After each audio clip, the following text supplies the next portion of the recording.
move to electric vehicles. Is the industry going to be able to make that conversion? Is Michigan going to play a proper role in it? And are consumers even going to buy these electric cars? Linda, as you know, the question I get asked the most is, what about the grid? What if everybody plugs in and the whole thing goes down? Where's that going to leave us? You work with high voltage transmission lines. I mean, you're as close to the infrastructure of the grid as we get on this panel right now. How do you see it? Yeah, John, I think that is the question of the day is, is the grid ready and capable of handling it all? And look, I think there's a perspective perhaps on both sides, right? I mean, first of all, as a utility, we have to keep the lights on, right? It's reliability. And so, I think everybody, has to recognize that, the energy industry in and of itself is going through a massive transformation as we retire fossil units, build more and more renewables. At the same time, more and more dependency on reliability, resiliency, and obviously, now electrification. And so this huge transformation that's going on certainly keeps us up at night. But I would say, look, the good news is, there's a lot of action and activity in our business, high voltage transmission. Never before has our business, been sort of in the spotlight in terms of the needs for significant investment in transmission infrastructure, not just here in Michigan, but nationwide. The last time, our piece of the business, saw a major build out was back in the 1970s, right, commensurate with air conditioning load. And so now we're at this sort of our next juncture. And, look, I would say, we are heavily involved. We belong to regional transmission organizations that are making, I would say, some pretty aggressive assumptions, both around, new generating resources that are necessary, as well as assumptions for load forecasts that do recognize, kind of EVs. Right now, right, I think studies would suggest that by 2030, increase in electrical demand from EVs alone is anywhere from 8 to 13% higher. That's significant. In our business, that is huge and that's significant. So I think from a transmission perspective, it takes a long time to build transmission. It's getting harder and harder to build it, citing permitting issues, opposition. But yeah, I think from a transmission perspective, because it is so high voltage, certainly there is a certain amount of sort of capacity available on the grid. But at some point, there's going to be a tipping point. And I think that's the concern is, when does that tipping point occur? Where do the EVs and the electrification, where does it show up on the grid? What are the local impacts? Because there's sort of a local up impact and there's sort of a supply down impact. But first and foremost, right, we've got to keep the lights on. And it's, we'll have made a lot of progress, I think, over the course of the next decade. But I do think the primary focus is going to be more local. Got it. And we'll come back to more of that, but I want to get others in on this. Mujib, I mean, you're a glory story for the state of Michigan. You got a battery startup that you're doing yourself. But stick with the grid for a minute. I mean, your batteries are going to rely on the grid. I'm sure you've studied this issue. How do you see it? I think we see an opportunity, John, for batteries to help level the demand as well as create supply. As you think about now generation having a time base, where generation can be related to solar, wind, and other technologies that are being developed around the world. Specifically, what we see in battery technology is that we can help levelize the capabilities of businesses as well as the electric vehicle consumers, where their supply and demand doesn't have to be time-based, but rather we can move energy around. So your battery company will not just be for electric cars, you're going to do battery storage for utilities as well? That's exactly right. There's a chemistry that's been known for about a decade to work in both automotive and grid. Where it has been in the grid, iron phosphate, it has a long life, a low cost, an abundant supply of raw materials, namely iron is not a questionable material. It's very abundant. We got it in the UP. But mostly it's got the safety associated with, a safety track record associated with long-lasting, very safe and durable. What we're doing in Our Next Energy is we're making that battery chemistry functionally work and match the range of some of the other chemistries that have been traditionally used in automotive. So now that we can do that, we can have factories that build batteries for both transportation and grid. And that really does help us with cost, improves our efficiency, gets us into multiple markets, and gets more than one market in the same factory, which helps the factory then not have the risk of one market having a downturn and not having the ability to then maintain utilization. David, you're in a company or run a company your father started, really very internal combustion engine dependent, prop shafts, drive shafts, and the like. As you look out over this transition, what do you see going on from two standpoints? Is there a role for you to play in electric vehicles? And secondly, I'm very pro-EV. I think it's the future. I totally believe in it. I don't think the internal combustion engine for many applications is going away anytime soon. So what role does your company play in this transition as a traditional ICE-based kind of a supplier? And what do you think the take rate for EVs is going to be? Well, that's the million-dollar question, right? No, it's $100 billion question. Yeah. To answer your first question, absolutely, we're going to be relevant in the electrified world. It's just a matter, back to your other question, what's the adoption rate? When you look at, there's 1.2 billion ICE vehicles or internal combustion vehicles globally in the world today. 284 million of those are right here in the U.S. or in North America. And when you look at global EVs, there's only 10 million as of 2022. Now that's up from 1 million in 2017 and 100,000 in 2012. So electrification's here. It's only going to grow, and a lot of it's going to. We were hoping it was going to be based on what the consumers' desires were, but at the same time now governments are regulating what's going to take place, especially in Europe and especially in China. That's where it started, but it's also now here under the Biden administration with the aggressive rules that are put into place. We have to adapt or die is what we have to do.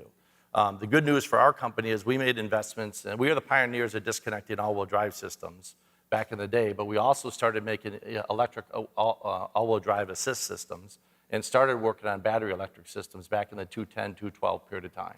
The problem was the market wasn't ready for the technology. We sold our first program in 2015. We launched it in 2017. That was with Jaguar with the I-PACE program. It was our first high production volume electric vehicle. So we have the experience. It's probably the most complicated product we've ever made. We've migrated now to working with Mercedes and AMG. We just launched a big variant for them last year. We got 6 additional variants coming off of that. And then we took our technology over to China because those were the 2 big markets, Europe and China initially. But 75% of our business is right here in North America with the Detroit 3. And they were a little bit slow to get on board, but they're 100% on board now. You've seen the big commitment of Ford Motor Company, over $50 billion of investment towards EVs. General Motors, well over $35 billion of investment. When you look at the total investment that's going to take place in the EV space between now and 2030, it's $1.2 trillion globally. And about $300 billion of that will be in North America or in the US. So call it roughly 25%. We just got to do our part, and we are. And so we just won a big contract with Stellantis here recently. I can't announce the program, but I can say it's front and rear beam axles, and it's sizable, so it's significant to us. But it also proves that our technology is validated, and also proves that we're going to be relevant going forward. I still believe that ICE engines in the North American market will be here much longer, especially because of the type of vehicles that we drive, that being larger vehicles, pickups, SUVs, crossover vehicles. But make no mistake, electrification's here, and it's only going to grow in demand as we go forward.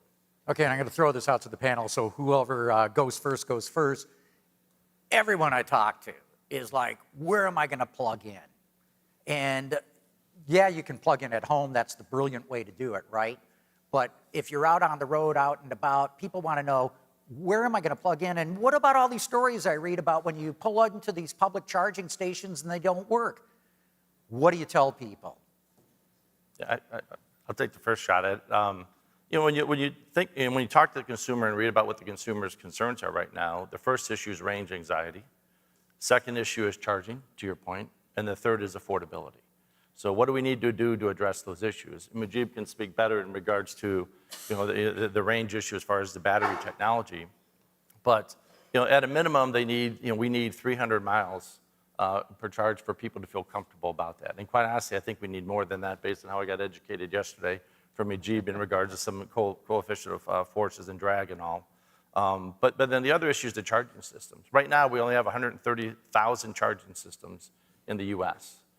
Based on the forecast, based on the prognosticators' forecast by 2030, we would need to have 1.2 million. The Biden administration is trying to put in and has donated or dedicated 7.5 billion towards charging stations, of which 5 billion of that's towards highway fast charging stations. The other 2.5 billion towards more remote areas. So we need to put the charging stations in because it's a level of confidence that the consumer needs. But when it's all said and done, the whole thing's going to come down to affordability. And can the mass markets really afford to buy this? And to do that, they can't afford to buy a vehicle that was $66,000, meaning an electric vehicle. The average price of an electric vehicle was $66,000 at the end of last year. It's $55,000 at the beginning of this year because Tesla dropped their prices 20%. But it was for other reasons. They were pushing volume versus profitability at the point in time. But Rajiv, I don't know if you want to speak on the battery side as far as the range and anxiety. Very, very clear summary that you gave, and I agree with your points precisely. On the range topic, when I started my job in electric vehicle back in the early 90s, we set a target of 100 miles. We made a clear idea that it wasn't 100 miles, it was 700 miles a week, because you could recharge every night at home, kind of like try to reprogram the way the consumers think. And it's true that the consumers are not using hundreds of miles of range every day, but there is a barrier to making a decision to buy an electric vehicle based on an occasional occurrence. And that occasional occurrence, if you now look at the data around that number, it's right around 285 miles is every single American's experiencing an event that's in their mind that they must have a product that can satisfy. That's where the 300-mile range of electric vehicles has started the market. But then you get into trucks and SUVs, and you rightly point out that is the market in the United States. And when you take a truck or an SUV on a road trip, you can lose about a third of its range, rated range, in driving that road trip normally, whether it's hill climbing or winter or 80 miles per hour. You can lose about a third of that rated range, which means that there's still a deficit.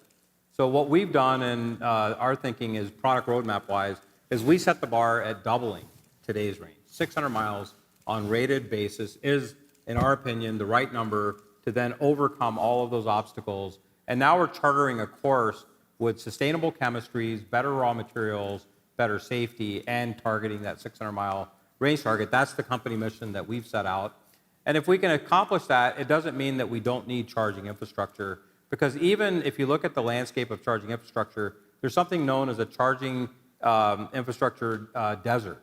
It's the areas that are rural enough that not enough people are drawing charging infrastructures into those areas. Then you're hesitant to buy an electric car because you can't just go anywhere. And so in the context of it, we have to deal with the charging desert, which is rural population. We have to then also create frequency of people just know that they'll run into a charger often enough that they don't have to worry about the long lines forming on July 4th weekend. That's the other problem. You get charging infrastructure, but then if you get there and you have to wait 2 hours to charge, that's not a good experience, and I've had that happen to me before. So I think it's definitely the infrastructure needs to be developed, but longer range electric vehicles up to 600 miles will overcome a big obstacle in everyone's mind. To go from low levels of adoption to full market adoption, we're going to have to push forward on technology. Look, you can get 600 miles of range. You just put in a bigger battery, but can I afford it? Yeah, so your point about affordability goes into another point that I think is going to happen in the industry, that electric vehicles are going to last longer. Their residual value is going to be better. And that's also a very important factor in the affordability of a product. Mackinac Island is a great place to use this example. We all love boating here in Michigan, but we don't buy boats on 5-year loans. We buy them on 20-year loans. Why is a boat given a 20-year loan? Its depreciation is a different level. If you think about an electric car at a 10-year depreciation level, that can also change the affordability. And I don't think the battery needs to be physically bigger. It's the same size battery. It doesn't even need to be more expensive in the sense that we are also forced into an equation in automotive that says let's satisfy the full equation with raw materials, better materials, lower cost. And as you create scale, you'll start driving that cost down. I think we're going to get batteries under $10,000 that meet 600-mile range. That's the kind of goal that I have in my mind. And if we can push forward to those goals, then we are creating a product that with a slightly different financing strategy could meet the market's full needs without any affordability problem at all. So Mujeeb, yesterday you were talking about what it takes to be parity with gasoline engine from a battery technology. Just share that with the audience. Yeah, it's $80 per kilowatt hour. If you're at that level, you look at the content of battery and motor and the total powertrain, and we're right around $130 per kilowatt hour with nickel cobalt batteries. I think iron-based batteries are going to hit $100 per kilowatt hour without very large difficulty. And the passage of the IRA, I think we do have line of sight to get below $100 per kilowatt hour even today. At that point, we're within the decade of scaling up the supply chain here in North America. I think that we'll see our ability to lower that cost structure, but we need a massive scale to do it. That's also the equation that has to get started is avoid the hesitation of deployment of infrastructure, continue to invest in local supply chain, and then U.S. car companies using U.S. battery companies. That's a very important concept as well. Yeah, well, look, the powertrain experts that I talked to are saying 2026, 2027 is when we're going to see the crossover point where BEVs will be cheaper to manufacture than EVs. Of course, it varies about, with the size of the battery, the vehicle, and the like, but that's the time frame that they're talking about. But I want to get back to the grid and public charging. And Linda, let's get some of your input on that. Where do you see it going? Yeah, look, I mean, and how quickly? Yeah, I mean, certainly, I mean, from an energy, you call it energy policy perspective, you always want diversity of supply, and you want diversity in demand, right?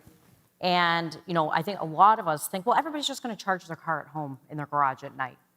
Right now, when you think of our business, right, we build our transmission grid, our distribution grids, to be able to accommodate the peak demand. So the hottest summer day, our infrastructure is built to accommodate the load, the demand, and that's how we that's how we size our infrastructure.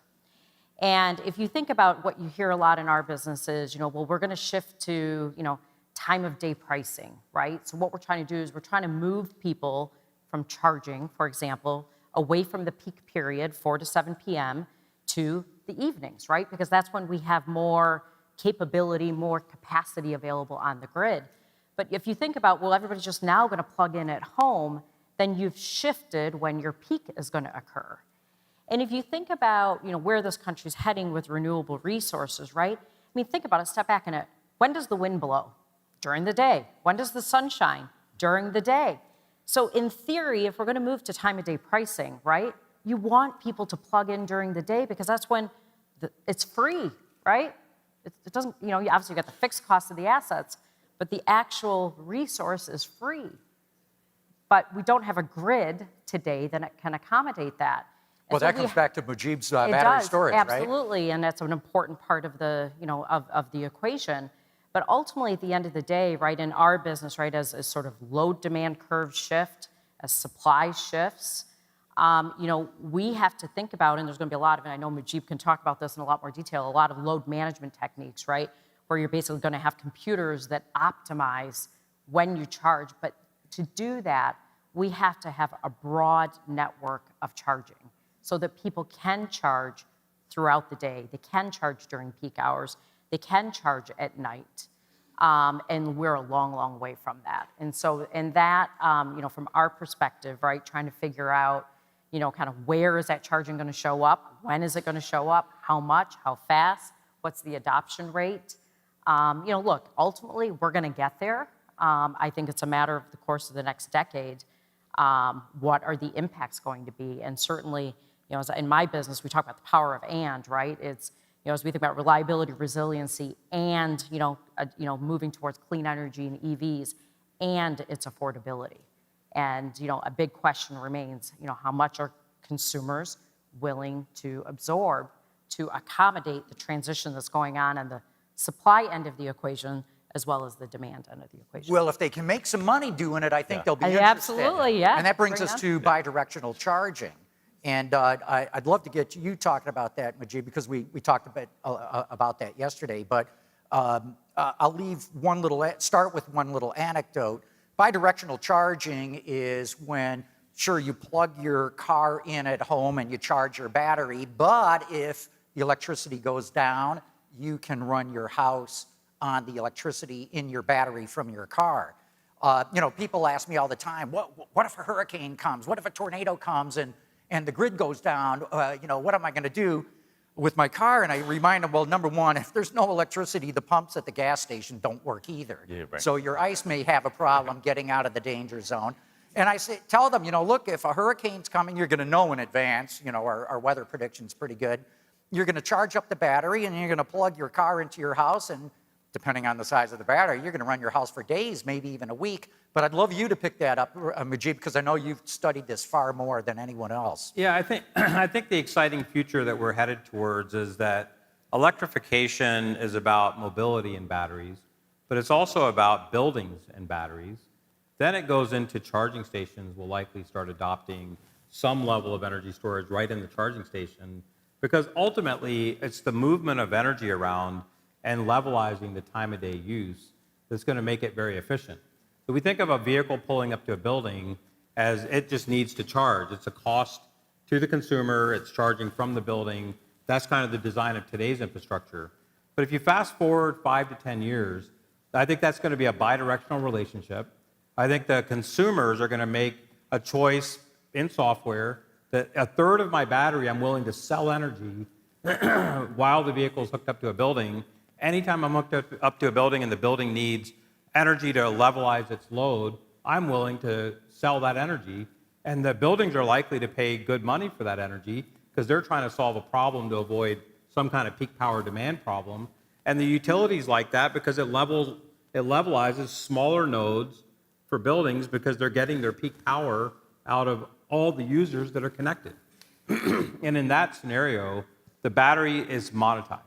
And if a consumer is buying an electric car that can earn itself money, even if it's small, even if it's $10, $20 a day, if at the end of the month you got $300 worth of return on investment because your vehicle battery was being leveraged for solving a utility scale storage topic at a building level in your business, that is a great reason for workplaces to offer charging because they're connecting more people. That's the reason why charging infrastructure gets deployed faster in the business place. But today's vehicle does not typically do bidirectional charging. The moment that's enabled, then you can do that at home as well, and you can do that across your neighborhood. So you can locally power neighborhoods. And think about that in a developing country where the cities have electricity and the villages don't. Well, maybe the vehicles are transporting and creating local area networks to create their own grid. And I think in the future, mobility and batteries and connecting to the rest of the buildings that they're interfacing with, bidirectional charging and discharging makes a ton of sense. So, great little story. There's a school system in Massachusetts and another one in New Hampshire. They each got a couple of electric school buses. And what do school buses do all summer long? They sit parked unused. So the school districts made deals with their local utilities using this bidirectional charging. The schools would buy the electricity at low demand, low cost, and they would sell it back to the utility at high demand, high cost. They made $10,000 a bus over a 3-month period. And now they're very excited about, because during the school year, what do buses do? They're busy from roughly 7 o'clock to 9 o'clock every morning and 3 to 5 in the afternoon, and then they just sit. So there's a real opportunity to make money on it. And that's where I think a lot of the change in people's thinking about maybe I can be ready for electric. But David, I'd like to get your thought. I mean, you watch the automotive market. You've got a good sense of what consumers want. The Biden administration would like to see 50% EV adoption by 2030. The EPA has just come out with proposed new emission regulations that would force maybe a 62% EV adoption rate by 2032. What's your thoughts? How do you think it's going to go? Well, I think it's going to be based on what we just talked about. It's going to be paced by, is the grid there? Is the battery technology there? No, I want a prediction. 2030, what do you think the take rate's going to be? Okay. I personally think it'll cap out between 30 and 40% penetration. By 2030. By 2030 period of time. Yeah. And then ICE will be the balance of the vehicles until the rest of the infrastructure gets put into place. And even after that, though, I mean, Jim Farley likes to talk about somebody with an expedition, with a fifth wheel trailer, pulling horses in Montana. You ever see that going electric? No, I see more hydrogen and other types of applications Okay. coming into place for those Interesting. requirements. Linda, you're on the spot now. What do you think the take rate's going to be? I agree. I think it's going to be around 30% by 2030. Look, in our business, transmission is at the center of this transformation. And, on average, it takes us 7 years to build major transmission infrastructure. Why? Why so long? It's big, it's huge. You got to get landowner, you got to buy land, you have to go through regulatory approvals, siting, and these are big, long line, 100-mile, 300-mile lines. It takes time. And so if it takes, on average, 6-7 years to build just one line, major piece of infrastructure, this is going on all across the country. Talk about supply chain, challenges, labor challenges. I just don't think, anything above, 30, 35%, as Dave, I think, articulated, that the grid will be able to handle it. Does it have to take that long? And, I'm thinking automotive-wise, here's Ford Motor Company building what is essentially a whole new Rouge plant down in Tennessee. It's a massive, massive facility. Not going to take them anywhere near that long to build it, is what you're talking about for... Yeah, look, I mean, I think it comes back to, right? I mean, you think about all of the different stakeholders involved in this conversation and the power of and. And yeah, I think we need to be doing a lot more, from the automotive manufacturers, the utility industry, government, other private industries to solve this and to, put our stake in the ground about where are we really going to be, and realistically, how can we get there? Because if we don't, we're not going to be pacing. We're not going to be at the same pace, and that's going to be a cost to consumers as well. And so I think the more that we can work together to drive sort of stakes in the ground about where we want to be when, with realistic goals and objectives, I think we'll be much farther ahead. I think failure would be the worst outcome. Failure is not an option. Failure is not an option. John, there's capacity on the grid today to accommodate electric vehicles up to a certain point. It's the incremental part that Linda's talking about that's going to take some time and all the permitting and all the things that are required. And, GM is trying to achieve 1 million units of electric vehicles by 2025. Ford's trying to accomplish 2 million by the 2026 period of time. Part of that will be satisfied by the existing grid. But at the same time, the grid's not a smart grid today. In some states it is, in California it is, but not in Michigan and not a lot here in the Midwest. Well, look, the grid's got to be upgraded irrespective of EVs, especially from a cyber standpoint. It's got to be hardened. But back to putting people on the spot, Mujib, what do you think by 2030 the take rate for electrics will be? Yeah, I would go higher, and I'll tell you why I think that. I think it's around 50%. And the reason I think it's around 50% is that we are in a period unlike any other of investment in energy storage. We've never had this kind of investment flow, and we've never had the might of the U.S. government get behind energy storage in the way that they are right now. Last year, before IRA, 60% of new generation capacity was based around renewable energy. If you look at all of the renewable energy generation going on right now, it's not paired with battery yet, which will help make it more effective. We are investing in battery factories to help make the grid more effective, but also then it lowers the cost to make automotive more effective. And then the final piece of the equation is, I think the rate of adoption of electric vehicles will accelerate once this range anxiety gets lifted. For sure. And I think way before 2030, companies will be producing technologies that start enabling the 400 to 600 mile band, which is the next band of adoption. At 600 miles, I don't think people will question that anymore. And at the point that that happens, the adoption rate will take on, just like cell phones. We all remember back to having a flip phone and having like a normal type of screen. And then all of a sudden, smartphones would start coming out. It looked like an expensive version of a phone until it became a new tool. When it became a new tool, it was business necessary.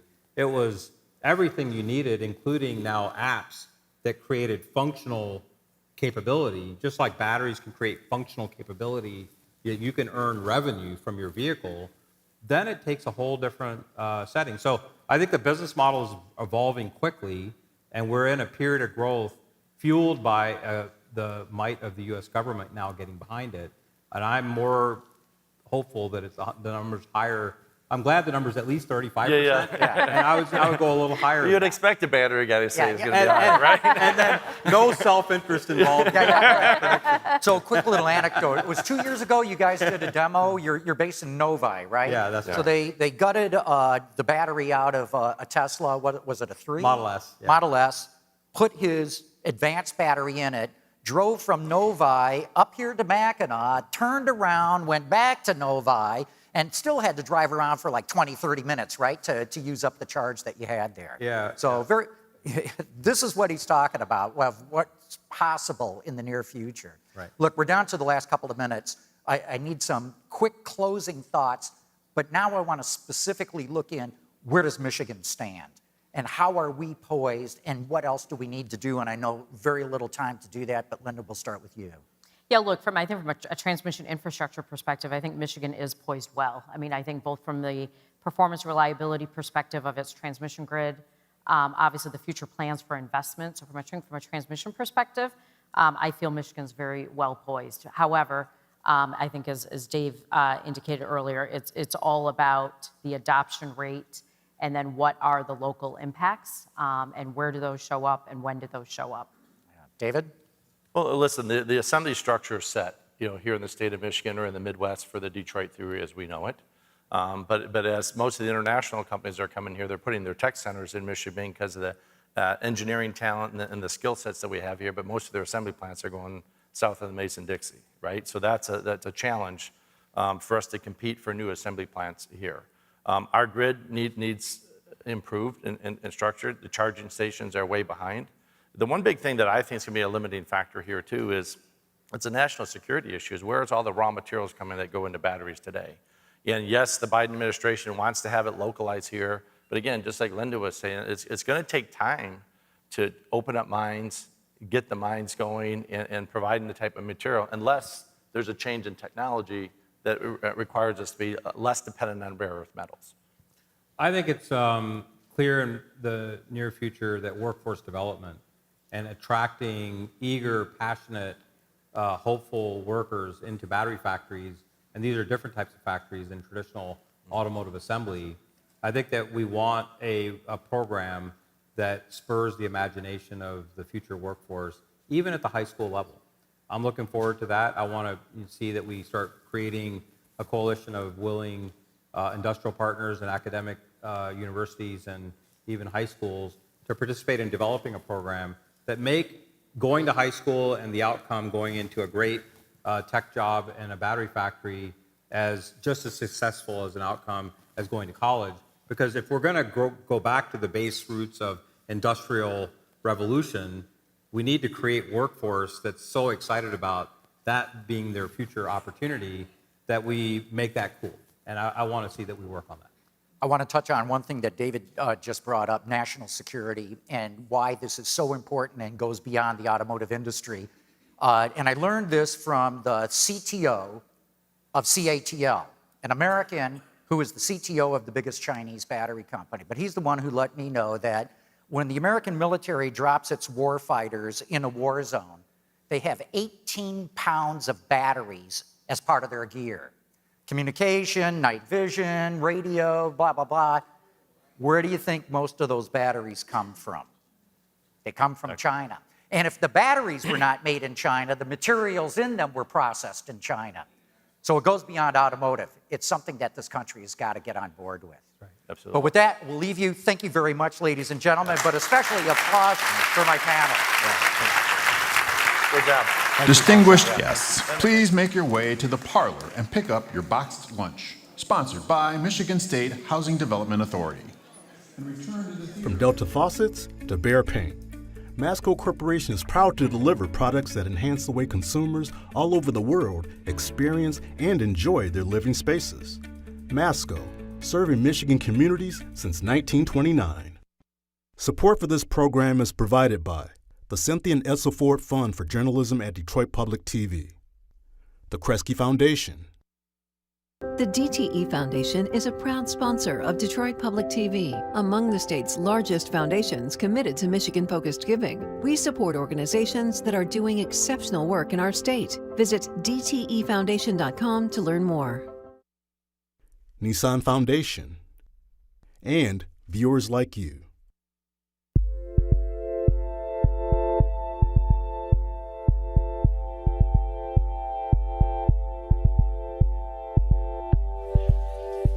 Back to the theater for the next session, the Detroit region's fierce competition for talent.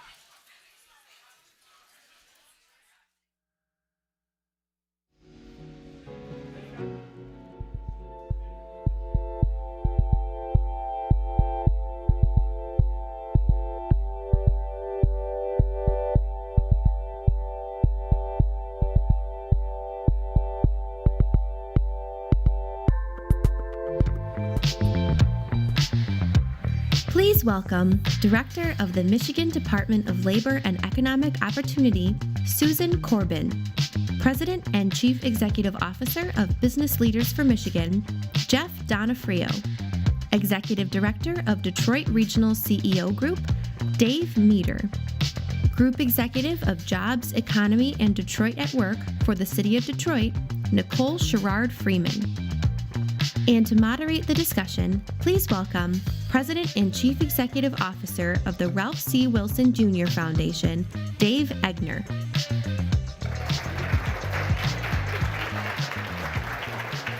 Well, good afternoon, everyone. A quick story. It's 1921.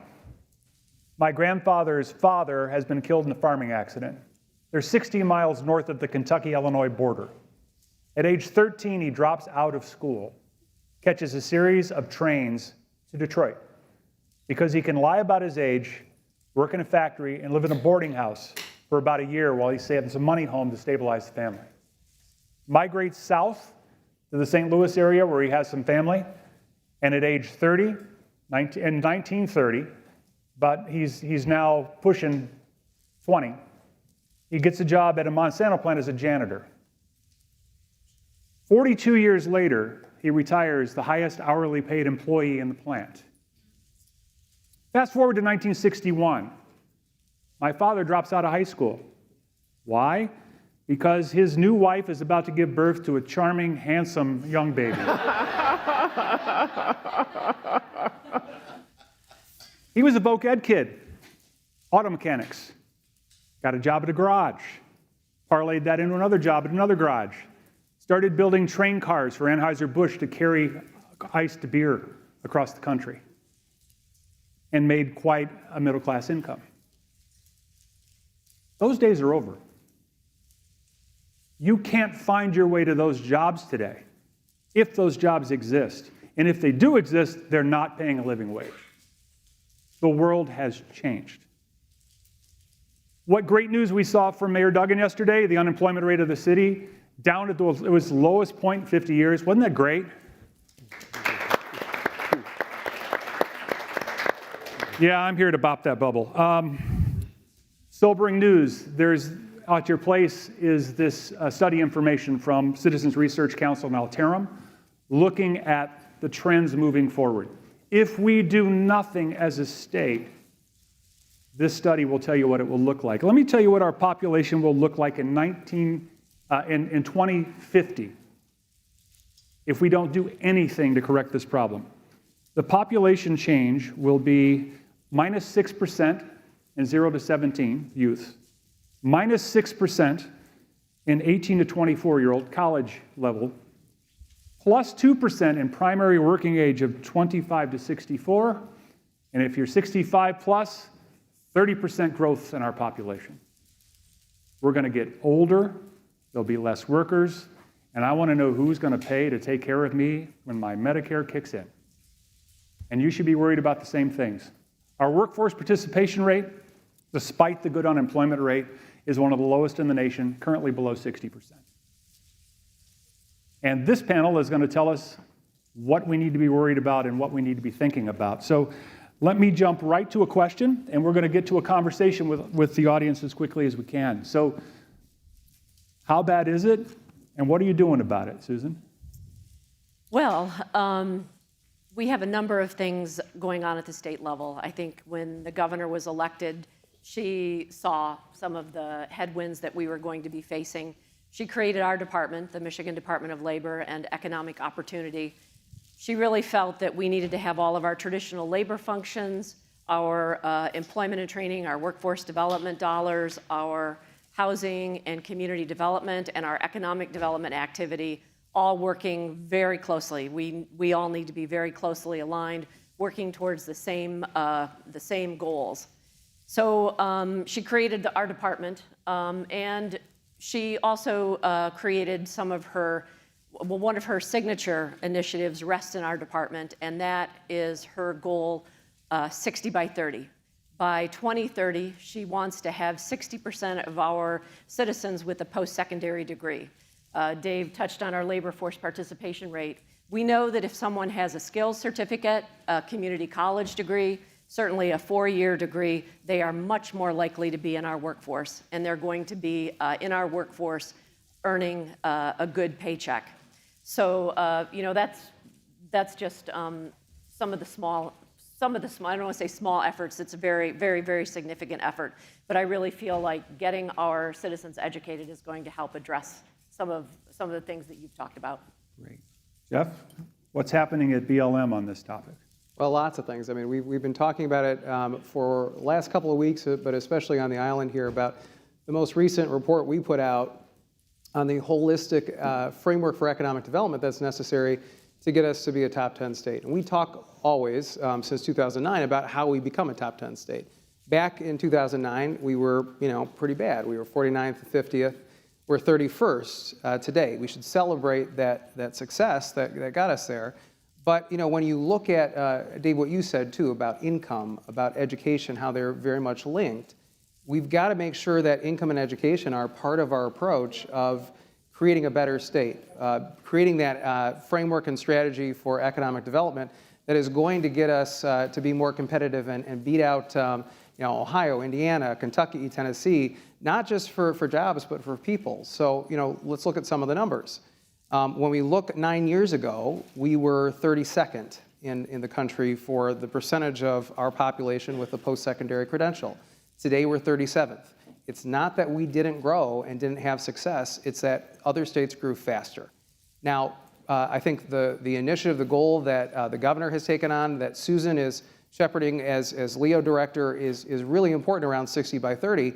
But we have to make sure that we give time and we put our full shoulders to the different programs and initiatives that are going to make that a success. So the Reconnect program, the Futures for Frontliners program, the Michigan Achievement Scholarship, improving various systems at the K-12, community college, and 4-year level so it's easier to get that credential. And that a credential is actually one of value, because one of the things that we see, and I used to call it when I was at the city of Detroit, train and pray initiatives, right? Where we put someone into a training and we pray really hard that they get a job at the end of it. That can't be what we invest in.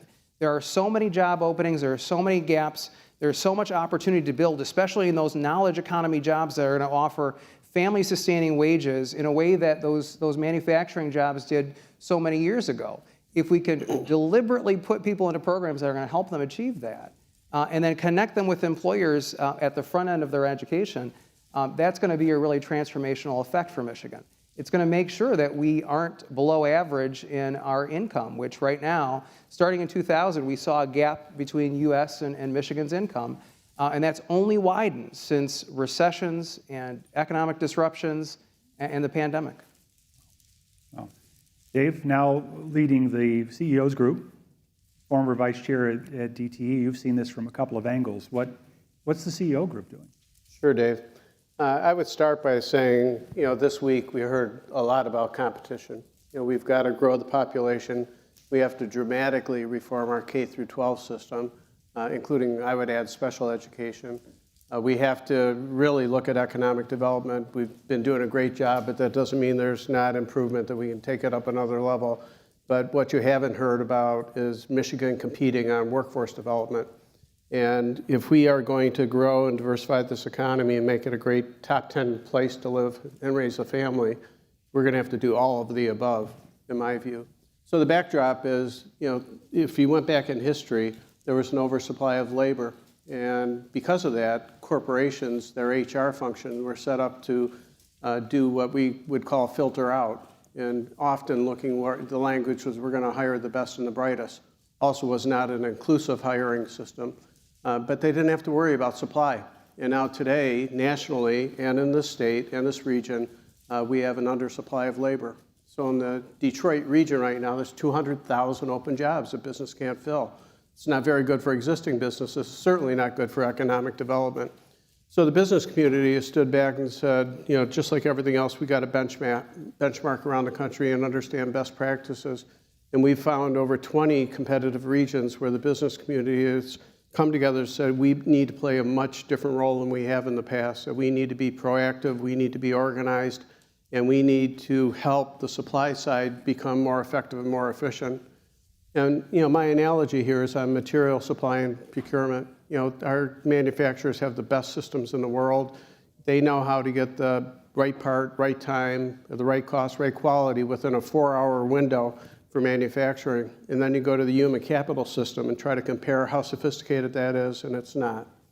And so the business community has basically come together to say, let's benchmark, and what we're seeing around the country is that, where they're saying we need to be more proactive, we need to be organized, we need to develop strategy and work on systemic barriers, and then make it really efficient and easy for the supply side, which is community colleges, CTE schools, universities, and all the workforce agencies that are playing a role on the supply side to be able to deliver the right talent, right time, and with the right skills and competencies.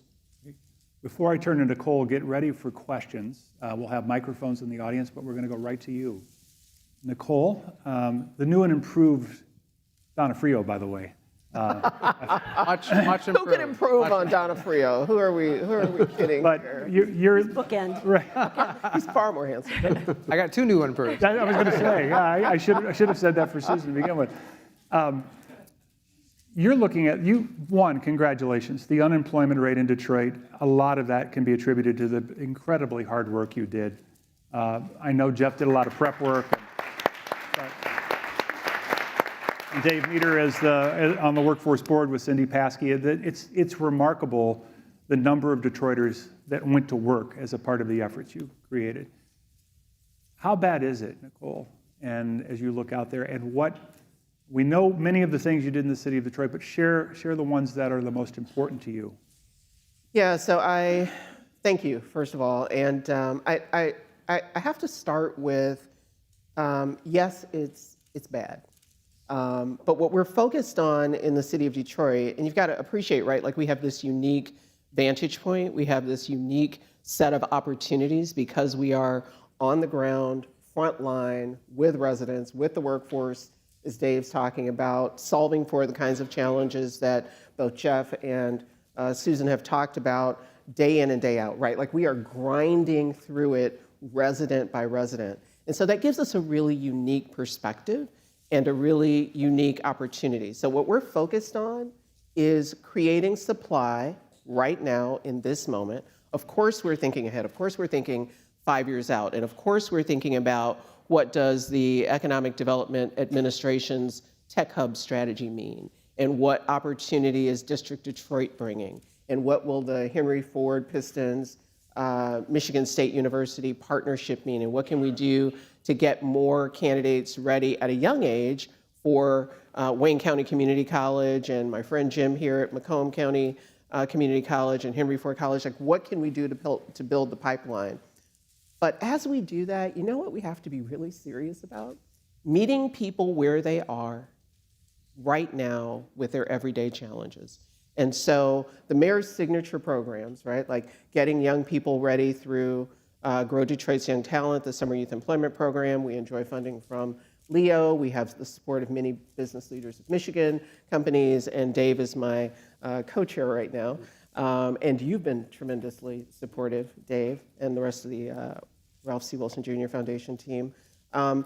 We start there, right? Like you've got to get the pipeline of young people who are some still in school, some who have stopped out, but we've got to get that pipeline ready to feed into, that's the workforce, right? Like we've got to get them ready to feed into the workforce system. And when people get to the workforce system, given some of the challenges that Jeff talks about in education, quite candidly, we've got to close some academic gaps, right? Like we've got to close some career readiness gaps. So learn to earn, some of you think it's nuts, right? We're going to pay people to get a high school diploma in addition to ensuring that the work that the governor is doing through any sort of high school completion program is leveraged. But we know it takes that extra incentive. Like you've got to account for the fact that people don't have income. So how are they going to pay for childcare? How are they going to pay for transportation? And ideally, it's personalized transportation because when you're crossing city lines, given the condition of our transit system, like you got some very real issues to solve for, right? We've got to account for elder care. We talk about child care a lot. Elder care is a thing. And based on the statistics you cited at the outset of this, is going to become more of a thing, right? So we're really focused on meeting people where they are, solving the challenges they're facing today.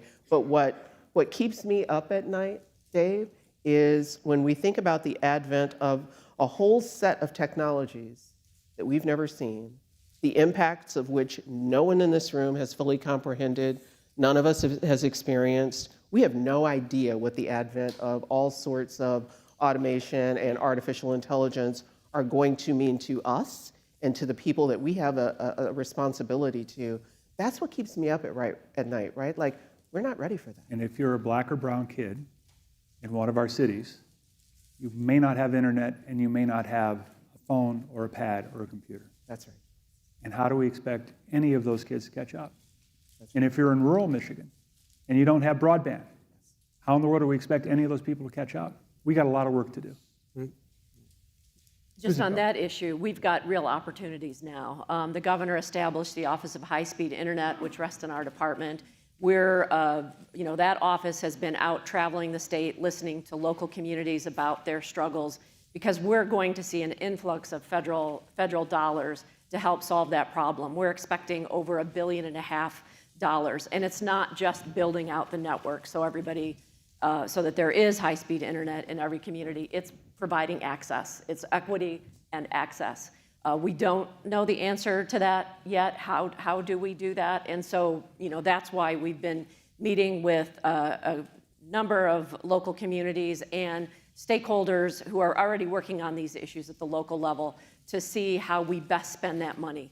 If we spend it very deliberately, we're going to be able to solve these issues in Michigan. It's really encouraging. So we'll turn to you for questions. Karen, have you got one?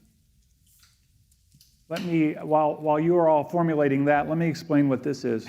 In case you think this is a new topic, every one of these panelists have been involved in this discussion for some time. We had T-shirts made. 2023 MPC Talent Reunion Tour, because we've been talking about this for a lot of years. So every panelist gets a T-shirt. If you're asked to be a panelist in the future at one of the Ralph C. Wilson Jr. sessions, a T-shirt is thrown in for free. We got a question? Okay, right. Good morning, good afternoon. I would like to ask about the barriers. So we often hear about transportation and childcare. My question is, for people who haven't been in the workforce for a long time, there's also the confidence to be able to enter the workforce. How do you address issues like that? Oh my gosh, Nicole, this is right up your alley. This calls for putting down the iPad and scooting to the seat. So thank you for the question. One of the other signature programs that we've had the good fortune of launching in Detroit because of American Rescue Plan Act funding.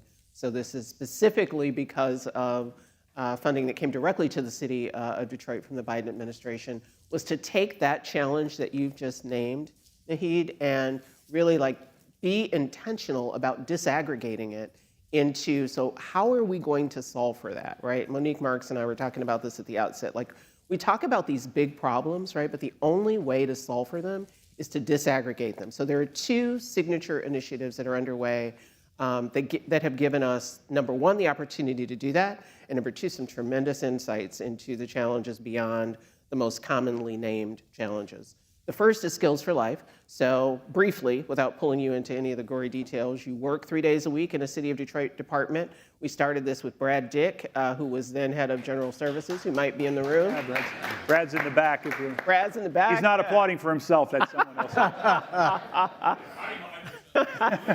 And you go to school 2 days a week. And that go to school 2 days a week, building on the point you made about the governor's programs, is either you're completing your high school diploma, or maybe you're just building literacy skills, or maybe you're pursuing some sort of other occupational skill. But the thing is, you get to do both, right? So what we heard from focus groups was, oh man, you've got to be kidding me, right? Like, I never imagined that I'd have an opportunity to work, earn income to take care of my family, to pay like the bills that I've incurred that are going to keep building, and have an opportunity to build my skill set so that this $15 an hour job isn't the end of the road for me, right?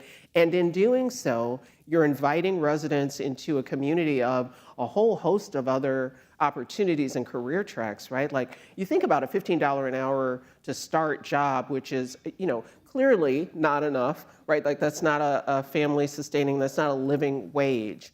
If you can get in and get a foothold and have an opportunity to keep building skills, the mayor's vision for this program was not that you'd work for the City of Detroit forever, although based on the number of openings we have, we think like we'd like that, but to give you an opportunity to get in, build your skills, and find a different job with a middle skills income, right? Like, this is not about creating masses of low wage employees or workers. This is about giving people an opportunity, to your point, to see themselves in the workforce and build toward a middle income, middle class opportunity.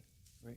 And you mentioned transportation. Dave, the CEO group took that issue on, trying to be helpful to the Regional Transit Authority. We did. We supported the renewals in Macomb and Wayne County, but also Oakland County supported the renewal and expansion for the Oakland County Transit, which eliminated the opt-outs. And now a colleague of ours, Dave Masseron, was named to chair the RTA, and it's another real opportunity for us to come together because transportation is such an issue. But I would also offer, since I have the mic, that there are a lot of policy issues that we've worked on together: expungement, driver responsibility fees, worked on returning citizen issues. But I would go back to where we started, which is we need to look at the workforce system. When you have an assisted living facility have a job fair, they've raised their beginning wage to $22 an hour. They've offered Uber to solve the transportation issue. They've offered to pay for childcare, and they have a job fair and no one shows up. And often it is the people that are looking for a job or a better job, they don't know about the job fair. And the people that are running these job fairs can't figure out how to get to the people, which is what you live in the middle of every day. And it's the complexity of the system. And the inefficiency of the system. Inefficiency of the system. The supply side and the demand side can't find each other. I had another question. Nicole, I love that you kind of alluded to the question of the future of work, which is really like the present of work. As we think about automation, we think about AI, which are all realities. Our Next Energy is looking to hire thousands of people. They're going to be managing robots and making sure that software is upgraded. Number one jobs in manufacturing, software developers. A lot of our production jobs could be at risk because of automation, or they're going to require entirely different skill sets because they're going to be managing automation. How can we look to communities like Miami that are very cognizant of this and think about tech equity so that those jobs are available for everyone and that workers aren't displaced by changing technology? Yeah, please. So, Lisa, we've got, as you know, so much work to do on that front. So, a point by which I am deeply encouraged is the work that's happening at Michigan Central Station with the state of Michigan and many other partners, many of whom are in the room, that aims to make Michigan, not Detroit, Michigan, the center point of mobility. And mobility not just as it relates to manufacturing, obviously, certainly not just limited to autos, but the epicenter of mobility in the entire world, right? Like that is Josh Syrifman, like don't miss his Mackinac moment coming up. That's his intent.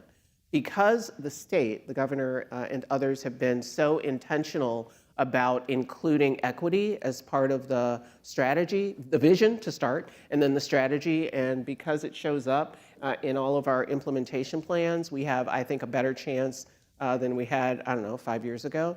But man, do we have a long way to go. Right. Susan, you might take a shot at that. Yeah, I just echo everything that Nicole has said about the Michigan, about Michigan Central and the MOU that we have with the state. It's just very exciting that we're all working cooperatively, not only to think about training the people that live in those neighborhoods for the opportunities that are going to be created at Michigan Central, but making sure that we're coordinating our housing investments and the Department of Natural Resources is making investments in that region, making sure that they're well coordinated. But I just wanted to mention, a model that we use frequently, and that's our employer-led collaboratives. And so we have created one. It was announced on Mackinac, I think the year before last, the EV Jobs Academy. And this is to help us make the transition from ICE to EV. And it takes everybody at the table. I think we've got over 100 groups working on this academy. We've got community colleges, we've got employers, we have other educators and other community leaders. And we're developing curriculum that employers have said they are going to need so that we can educate new employees and also incumbent employees as we make that transition. I'm Bill Milliken, Washtenaw Community College. My question is, how do the arrivals of immigrants and foreign nationals impact the workforce in the city or around the state? Great Maybe question. could I start with that? Please. Just from population growth has been a real topic of discussion here, and we did a study around adult talent and where it's coming from, where it's going. So overall, the good news is we're increasing our adult talent population by about 8,000 or so a year annually. All of it is coming from immigration because on a domestic basis, we lose about 8,500 people to other states. It's not just the warm states, right? These are states where the knowledge economy is growing the fastest. These are hubs where people are seeking jobs. It's educated talent leaving our state. But it's educated talent as immigrants who are coming in. More than 70% have a post-secondary credential. More than 50% have a bachelor's degree or more. These are individuals we should be welcoming to our state and making sure that Michigan becomes a top state for a destination for immigrants. It's the only way we're going to grow because generally, I would say this: we're not going to be able to grow our way out of this alone. There are not going to be enough births in this state to make us a really fast-growing state in the coming years. We're going to have to look to other states, other countries, and bring in population from those places. And Michigan has to be a beacon of opportunity. Dave, the same thing, your story of your ancestors coming to this state because they saw a better life here, I bet every single one of us has something like that as a background of a story. My family, some of them came from the South. They were seeking those auto manufacturing jobs. They didn't want to be in the coal mines of West Virginia. Things have changed a lot since then, and Michigan isn't seen as that place of opportunity for as many people as we hope. So what do we need to do as a state to change that? Well, for immigration, I think we do everything possible to be a welcoming state, to make sure that people know that immigrants are welcome here, we embrace them, and that we want them as part of our community, and we're going to protect them too. I think it's good for us, yeah. And showing that we have protections for the LGBT community and many others within our state, I think it permeates other groups as well. So, I'm glad to see the pride flag out on the front porch today. Let's give an applause for that too. But it also means that we have to, really sell Michigan and create these knowledge economy hubs. And I'm so, I think, excited by what's happening with District Detroit and the U of M Center for Innovation and Michigan State and Henry Ford Health System, along with the Pistons. What they're trying to create as anchors for the healthcare industry, for the knowledge economy. What's happening at the train station that Ford is leading. I think you look at the other side of the state with Grand Rapids and you see the medical mile that has grown by leaps and bounds. And of course, we know what's happened with University of Michigan in Ann Arbor and how that has attracted so many entrepreneurs and jobs. So we got to do all of the above for us to keep growing population, but immigration has to be part of it. Let's split this immigration discussion in two. Are we doing enough with those who come to this state to get an education at one of our great institutions? Shouldn't we be stapling a green card to every diploma? Are we getting that done? If you listen to Santa Ono, he in one of our most recent meetings said, I am here to staple that green card. Like we've done it when I was at the University of Cincinnati. We will figure out how to do it here. We're going to take him up on that challenge and really try to lean in. So I absolutely think that's got to be part of it. Great. Let's take the other side. The myth of immigrants that come in that don't have education, that might be in a refugee position, that are looking for a neighborhood. There's seemingly a myth that they're taking jobs that could be people who are already here. They're not productive. They're chewing up the social service system. Is there any truth in that? Susan, is there any truth in that? I think we just need to continue talking about what we're facing in Michigan. You brought up many of those issues. The governor this morning announced or signed an executive order this morning on the island creating the Grow Michigan Together Commission. That's a commission that's going to look at our population and set a very clear goal of what we need to be in 2050. So we're going to be looking at a number of those things in that commission work. And obviously, when we think about Michigan, and to Mr. Milliken's question, immigrants, new Americans have to be seen as an asset. And I think if people understand, they see what our labor struggles are now. They see the struggle that employers have to do that hiring. People will hopefully start to lose some of those impressions. If you see some of the work that's happening at the local level, Global Detroit is doing fantastic things. We've got the Office of Global Michigan, but all of our local Michigan Works agencies are doing work to create opportunities for people who are coming to the state. The West Michigan Works did a great video of a story about an Afghan arrival who came, who had very clear skills sewing. He owned his own business in Afghanistan, had to flee the country and came to Michigan. And they did everything they knew to connect with a local employer who could use his skills, bring in interpreters, and there's very strong testaments now about the opportunities that have been presented to him, but also on the part of the employer about what making that extra effort has done in terms of enriching their workplace and getting a highly, highly skilled employee. I'll take that one point further. Or to build on that, Susan, or the mayor was very intentional about accepting, recruiting, welcoming Afghan refugees into Detroit. Maybe there were a couple hundred that we figured out a temporary housing solution for. So they were in hotels for a period of time. And then we, through the housing department, worked to find permanent housing solutions. But they were among some of the first employees or the early employees in the Skills for Life program that I mentioned earlier. And there's no displacement, right? Like there's so much opportunity. That's the thing that we've been focused on in Detroit, and I think across the rest of the region in the state, is making Detroit and the region a state a place of opportunity. There's no shortage of opportunity.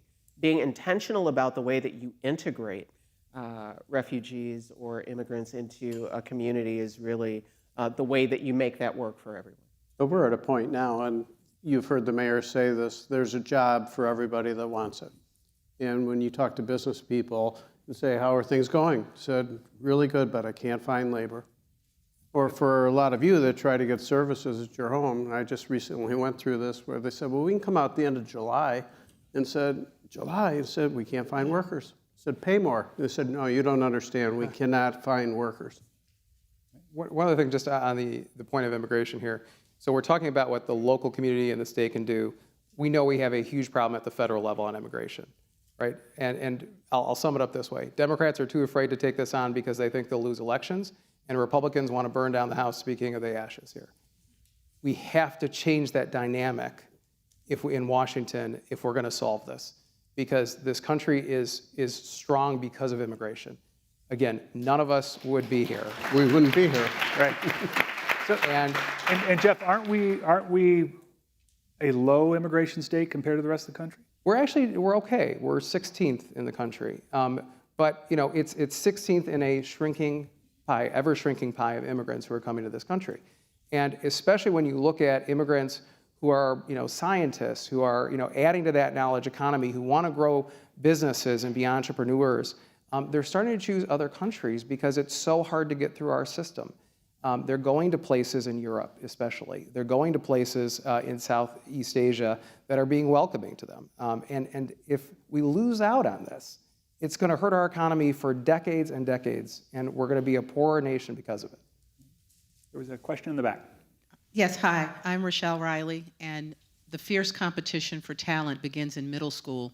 So can you please speak to the education gap between what high schools in Michigan are teaching, what the colleges are offering, and what the labor force actually needs next year, in 5 years, and 10 years? Thank you. Well, we do know, Rochelle, we know, and I think everybody in the room has read the data on how far behind we've dropped with COVID loss in education, which is alarming. I mean, we lost more than the rest of the nation, so we already were behind, and we got further behind. Susan, what are you thinking about on that front? Well, when we talk about the work that the Population Commission will be doing, a strong part of that component is our K-12 as well as our higher education system, and taking a look at what we need to do. A lot has happened in the past 4 years in terms of providing equity to school funding. It's taken years and years post Proposal A, but schools are now equitably funded. Our foundation formula is the highest that it's ever been. But obviously, more work needs to be done. Anybody else want to take that one on? We're all running away from that question, Rochelle.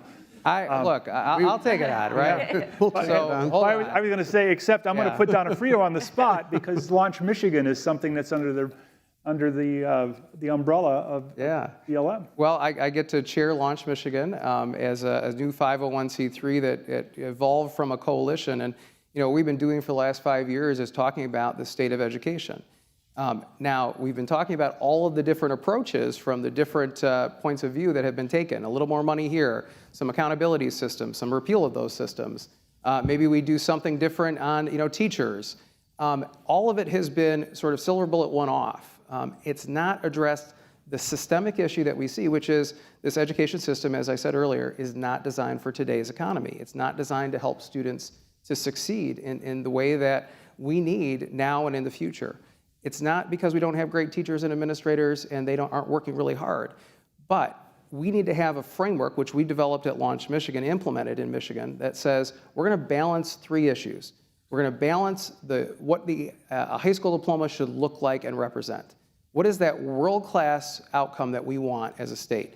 Places like Maryland said it's a 10th grade level of education that allows you to go into a community college and test out of any remedial course so that you have at least that base level of education. That would put them as world-class today in the United States if they were to achieve it. But they balanced 2 other things: accountability and governance, right? Making sure that you knew that the outcomes were achievable because you set up a system to make it work, and then the resources that were necessary. And really important to those resources, an equity multiplier that targeted individuals in poverty and said poverty is a form of trauma. And individuals who've experienced that are not going to learn at the same level and the same rate as their colleagues. So you need at least a 35% or more equity multiplier to help those kids who need more resources, who need more time, and make sure that you're measuring it at various levels of their educational career so that they're on track. We've got to implement that. It's a long past time, and I tell you, the frustration you see from the business community is that through every 2-year cycle of elections, all we seem to do is focus on little one-off issues that might be important, but aren't getting to the broader impact that we want to see. Do we have time? That's my concern on this question. The education system turnaround is decades long. What do we do in the interim? Well, I mean, the best time to have done it would have been, a decade ago. The next best time is every day since that time. So, we need to do something right now, and the longer we wait, the longer it takes us to set up and advance something like the Launch Michigan framework, the further behind we're going to fall. If we're 40th in the nation right now, We cannot afford to wait. I would argue there is one other thing we can do right now, and double down on after-school programming, out-of-school time programming. Yeah. And that's the only way we can catch up in the short term. But the long-term solution, we've got to give some focus. Yeah, it doesn't mean we don't have quick wins. We don't have things that we're all pursuing to try to fix the problem today for the students that are going through the system, because there's 2 million kids under the age of 18 in this state. We can't leave them behind as we look to a 10-year decade approach to getting to be a top performer. So Dave, I just wanted to mention two things that the governor has proposed in her budget, which if I had been on my local, when I was on my local school board, I would have been ecstatic to see, and that she has proposed a universal pre-K for every 4-year-old in Michigan. I think that could be absolutely transformational for Michigan's households. We've already touched on the burden of childcare. I think that could be a tool that would attract people to Michigan. If you were a young family coming to Michigan and you knew that, you know, at 4 you had a public option instead of paying for childcare. And she has also proposed free and reduced lunch, breakfast and lunch in every school district in Michigan. You know, if we could remove the stigma of a student using free and reduced breakfast or lunch, and just how supportive that would be for every household. I was a single parent, and if I just knew my kids going off to school, I didn't have to worry about, you know, getting breakfast or forcing them to eat, and that every child, you know, had breakfast at school. Susan, do you know if developmental screening will be part of that universal pre-K? No, I do not. Not being in work. Yeah, it's a little off my pay grade too, but everything I'm 20 reading, departments, you know. Right? Everything I'm reading from the early childhood work the Wilson Foundation is doing points to that being the first point of intervention and being able to steer kids onto the right track. And we have not done enough in this state to do that. Talk to Michelle Richard. She is, she's the person who's heading this up for the governor, and so have conversations with Dave. I was just going to answer your question, do we have time? And the answer is no. We can't come to Mackinac every year and talk about the same things over and over. It's like Groundhog Day. And and this all interrelates. We've talked about the fact the population's not growing and it's aging. We've talked about the need to grow and diversify economy. We've talked about the need to have very sophisticated workforce systems, but the foundation of the house is the K through 12 system. And we have to stop dodging this ball to say we have to address funding and accountability and governance, which is the launch framework, and stop talking and acting on it. Great. Thank you, Dave. I couldn't agree more with that. Karen? Hi, I'm actually here for the first time this year, and I'm really encouraged to hear about the alignment. We're a Livonia-based, product development-based manufacturer, and we've been in business for 67 years. We have such a hard time finding labor because it's great. I'm a college graduate. I have an advanced degree.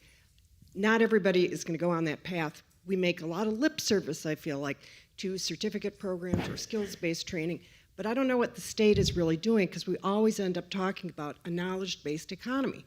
So what it leaves me thinking is maybe I need to move my factory south because Michigan is not doing anything to help us. And that even comes down to immigrants. I'd take an immigrant any day. I just need somebody who's willing to show up to work and maybe is not going to get paid $30 an hour. Our beginning wage is $15, and being an automotive supplier, that's a little rough even for us. And I just listened to somebody else, Brightmeyer Interiors, talking about the same thing. Our cost structures do not allow for a lot of these higher wages that we're talking about. People can grow within our company. We have employees who've been there 40 and 50 years. We're a great place to work. We're clean. There was a picture of us in one of the local papers where kids were sitting on the floor on National Manufacturing Day. They could eat on the floor. It's that clean. It's changed.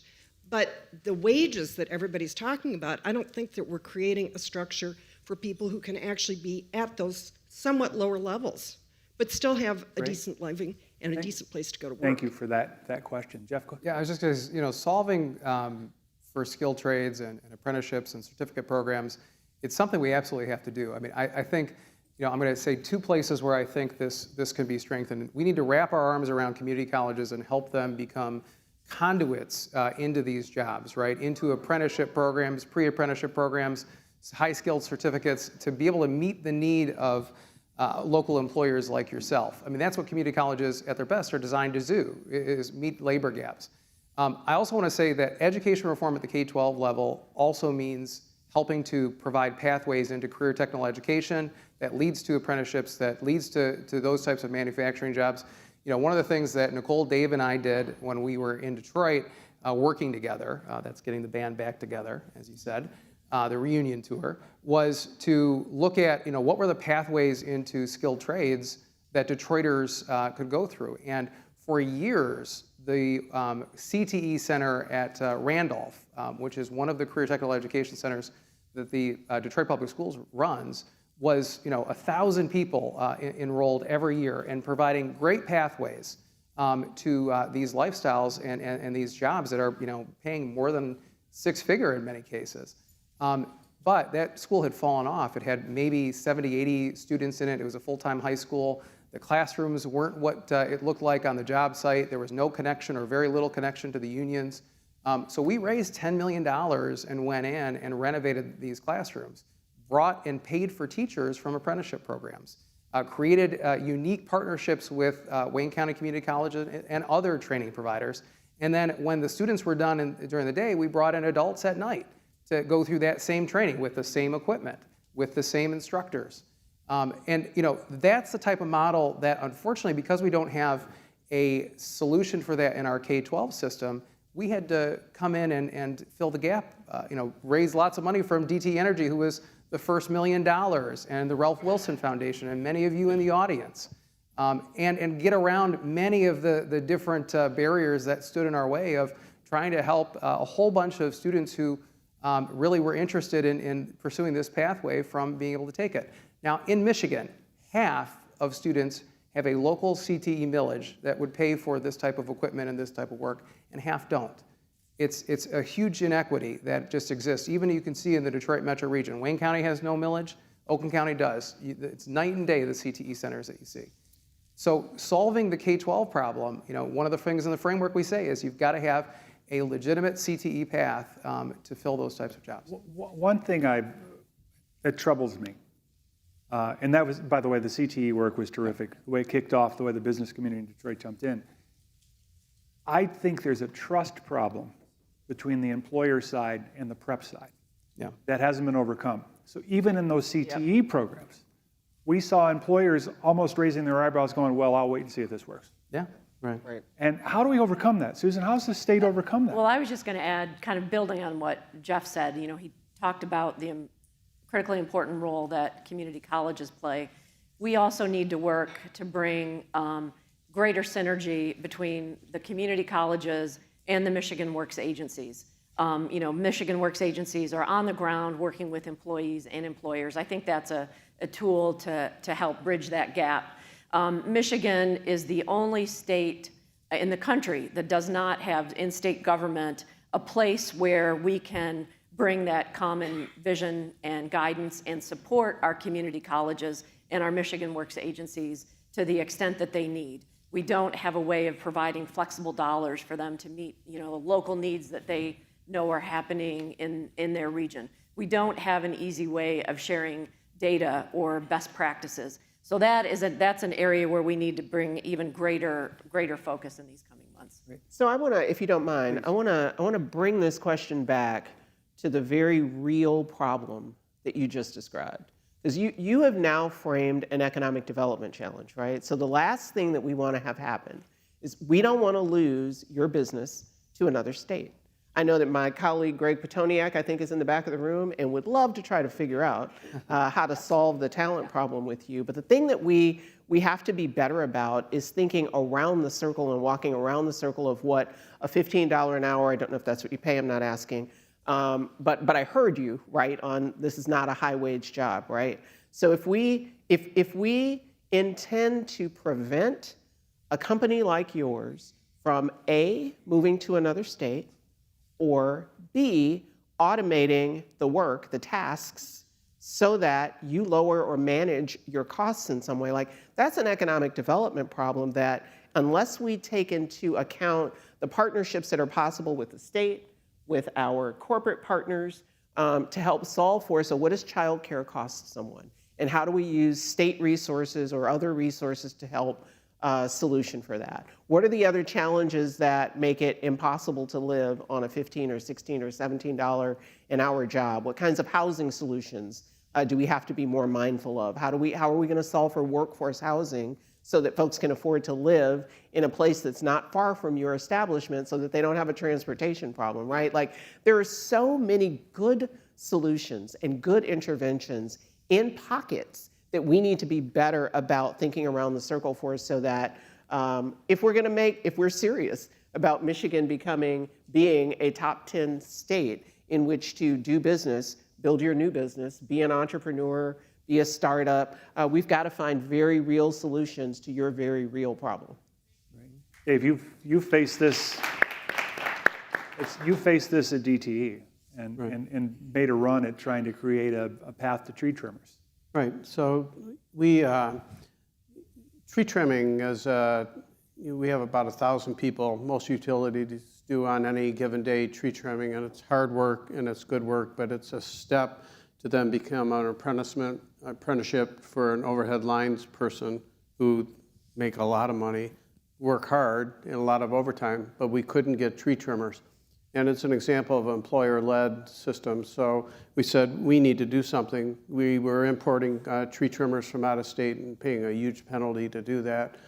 So we did two things. One is we went to the state prison because we had saw something in Montgomery County, Maryland, where they did vocational training in the prison. And it took a while to work with the prison to convince them to allow tree trimming, which includes chainsaws in the prison.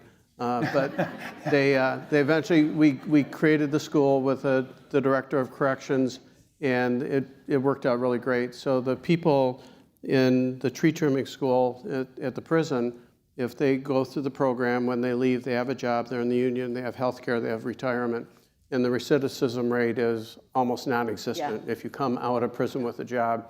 And then the second thing we did, because there is no diversity in tree trimming in Michigan, is said we need to step into this in a hard way. So we worked with Nicole and the mayor and created a tree trimming school in the city of Detroit. And it's an example of one of these employer-led. Said we can't just sit back and rely on a system that's not working. We're going to have to step in and hardwire this and create our own system of returning citizens and people of color in Detroit that want to get into tree trimming. We have time. Right.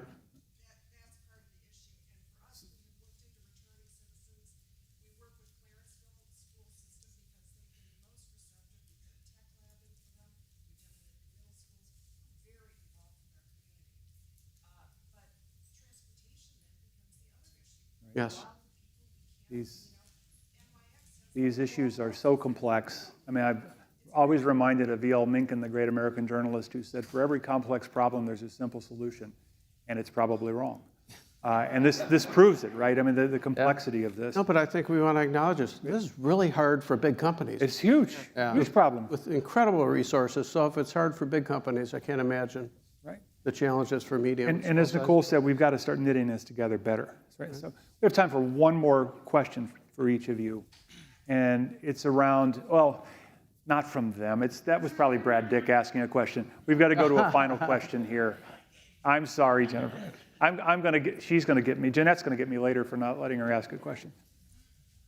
What's giving you hope now as you look out? And I'll start, because I've been doing panels on workforce at this conference off and on for a long time. What gives me hope is I'm hearing a consensus on problem and the beginning of alignment on solution. And when we started these conversations, when we said workforce, it was about those that had the most difficulty getting employed. The conversation today is about talent and about a top-to-bottom system that can work and can start to knit together solutions. And I have a lot of hope in that. Susan, what's giving you hope? Well, we've talked about a lot of things today. The Michigan Central Station, that really gives me hope. If you ever have an opportunity to if you ever have an opportunity to visit the Vocational Village, it's one of the coolest things I've ever visited. I walked out and I was so proud that we were doing that in state government. What gives me hope are two programs that we have going. The Going Pro Talent Fund, it's a program where we grant dollars to employers to train their employees. We know that on average, an employee who undergoes training through their employer supported by this program will, on average, increase their salary by almost 10%. These are, good, strong wage jobs. And then also the Michigan Reconnect program, which provides a tuition-free pathway for anybody in Michigan over the age of 25 to receive a 2-year community college degree or a skills certificate. And that program, we're running, in celebration of graduation, we're running stories about people who have benefited from that program. But if you talk to people, I'm sure there are people in your life who are being impacted by that. I visited one of our local offices, and one of our employees came up to us. She was not the age of a traditional college student. And because of the nature of her work, she was on the front line, and she was in our offices, and she took advantage of the precursor to Reconnect, which is our Future for Frontline program. And she said to me she thought she would never have the opportunity to get a college degree. She applied for the Frontliner program. She immediately enrolled in Lansing Community College. She just sent me a note a couple of weeks ago that she graduated in May with an associate's degree in business finance, and she graduated summa cum laude. Wow, that's a great story. Jeff. Yeah, Dave, I think what's encouraged me is when I moved back to Michigan in 2015 to run workforce development for the city of Detroit, thanks to Tom Luan and the mayor and many others, and Dave. But I saw there was this report from J.P. Morgan Chase that said there were 400 organizations doing workforce development in the city of Detroit.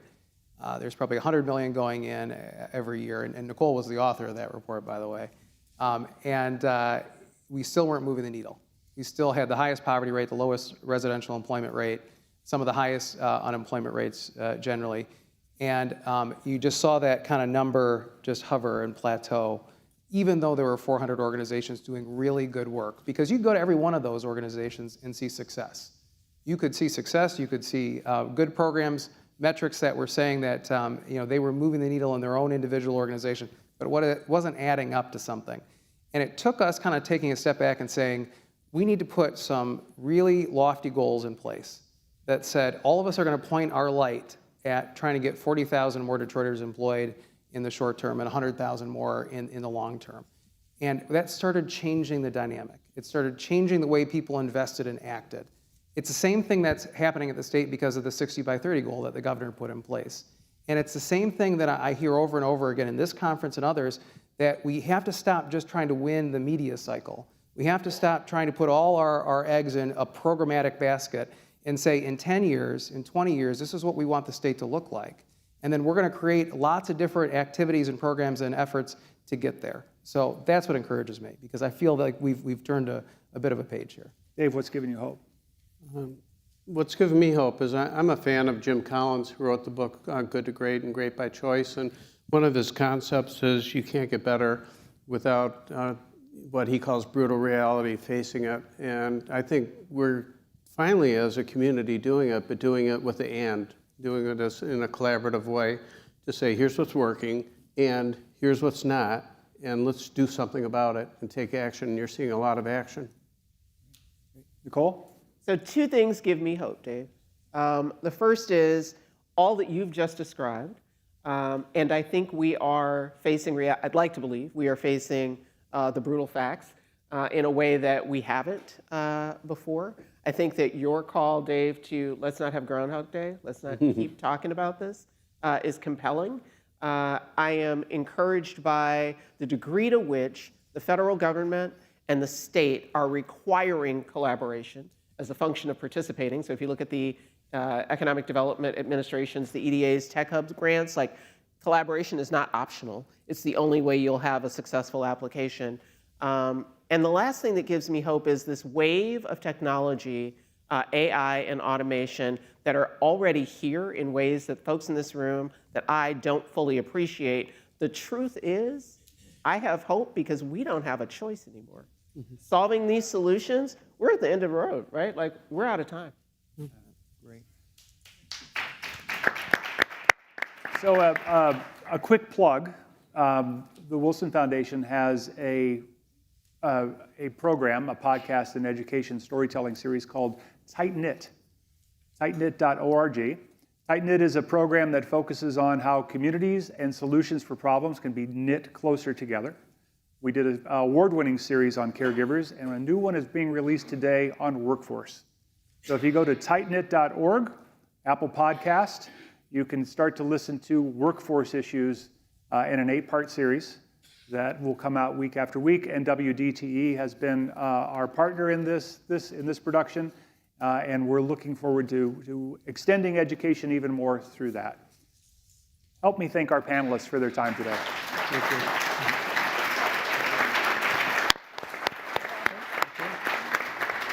Great, thank you. Enjoy the rest of the conference.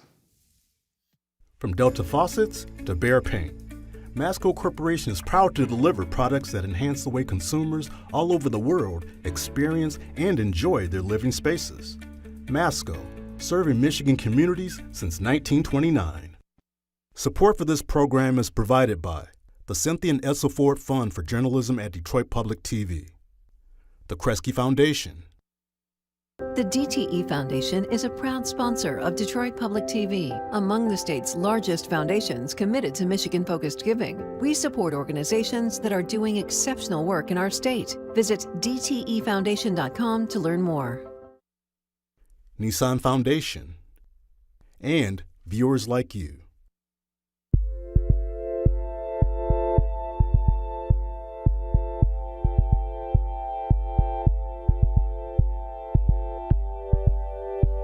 You are watching live coverage of the Mackinac Policy Conference here on Detroit Public Television.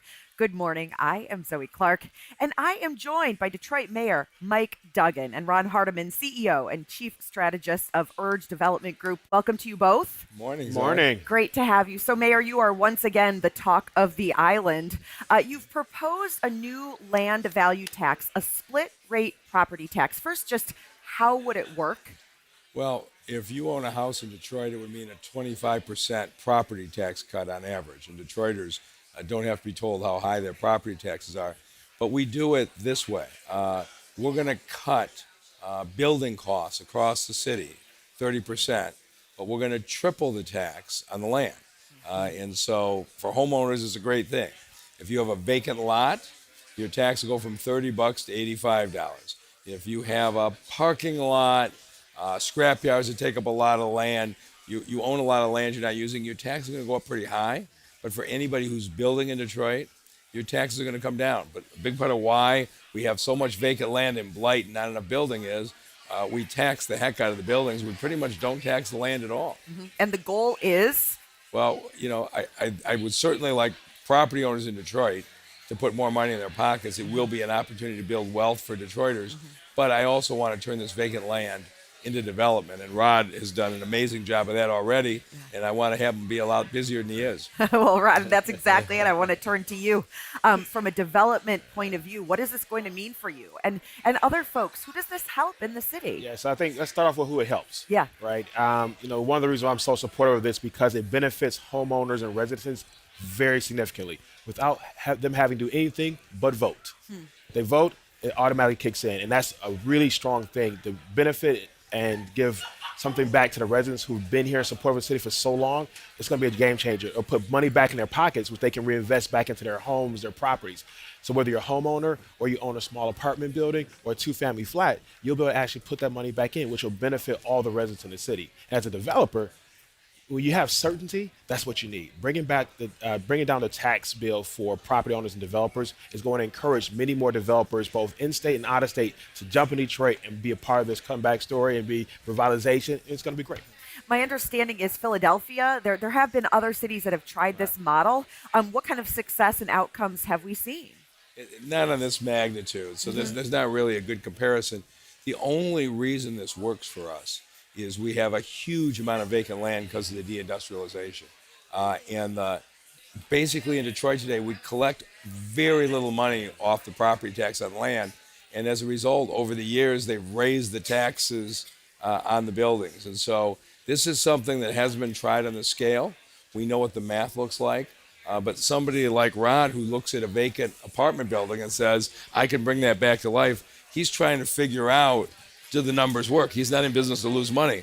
And right now, you have to get through a complex set of abatements to make those numbers work. We'd like to make that just a little bit easier for them. It's going to simplify the process, right? Yeah. And I think that simplification will encourage more investment, not only downtown and midtown, but the neighborhoods. That's when it's going to really, the impact there in the neighborhoods and the commercial corridors is going to be significant because simplification makes everyone else participate more. Yeah.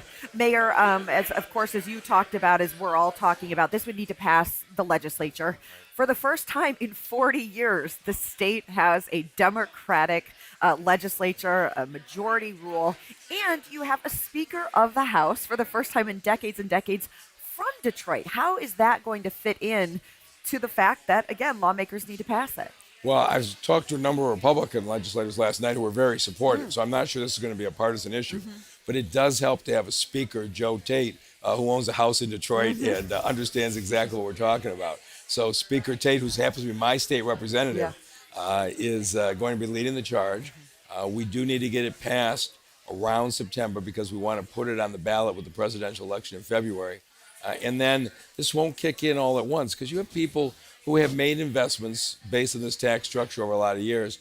We're going to phase this in a third in 25, a third in 26, a third in 27. So your savings will get phased in or your increases will get phased in. And it'll give people a chance to think about, you know what, I need to redevelop that lot before my tax increase kicks in. And that's what we want. Right, 2025 is what we're talking about. Rod, so the legislature would need to pass it. Detroit voters would need to approve it. What's your sense about how voters will look and feel? And then how do you message and talk to them about it? I think the voters are going to be very supportive. I think the fact that we're giving something back without lots of hoops to jump through, a lot of forms to fill out, that's going to be very significant.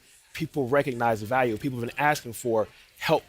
Well, this is help in a very significant way. It's going to be, I think, a massive generational wealth creation opportunity for the city, for the residents who've been here for so long. So I think the message is going to be relatively simple. But we got to explain it to them. Yeah. Folks are smart. Folks understand. But when you talk about punchline, I'm going to drop your property taxes 25%, they understand that's cash in their pocket. That means I can do everything else I need to do. Yeah, we won't have trouble with the voters, but our fight will be in the legislature, and that's what we're gearing up for. So let's say it passes, right? 10 years from now, what do you think success will look like? What could the city look like if this is passed in a decade? You would see fewer vacant parcels, fewer vacant buildings, fewer parking lots, fewer scrap yards, a lot more single-family homes, and a lot more development, wouldn't you say? I agree. And you're going to see it throughout the entire city. There'll be areas in Detroit that are some of the maybe a little more challenging today. When you bring down that cost of the taxes, which is a big part of kind of financing these projects, then most people are going to every other neighborhood. And I think it'll be very prolific across the city. We've got about 30 seconds left. I have to ask you, Mayor, everyone always is waiting to hear your keynote. I'm curious, who do you look forward to hearing from at the conference? Well, today, certainly Bill Ford. Yeah, I'm going to love to hear, and I always go to the governors. So we'll see how it goes. Mayor, thanks so much. Rod, thank you so much for your time. Thanks for having us. We're going to take a quick break. We'll be back. Join One Detroit for a special episode covering the 2023 Mackinac Policy Conference. From keynote speeches to panel discussions, we'll bring you the highlights of the conference with exclusive insights from the One Detroit team. Stay tuned for interviews with top leaders and experts as we break down some of Michigan's most pressing issues. Watch the One Detroit Mackinac Policy Conference special. Check your local listings. Great Lakes Now wants to help students explore the Great Lakes. That's why we've designed a collection of free lesson plans that make it easy to bring the Great Lakes into the classroom. Updated every month, these lesson plans feature video segments from our award-winning PBS program.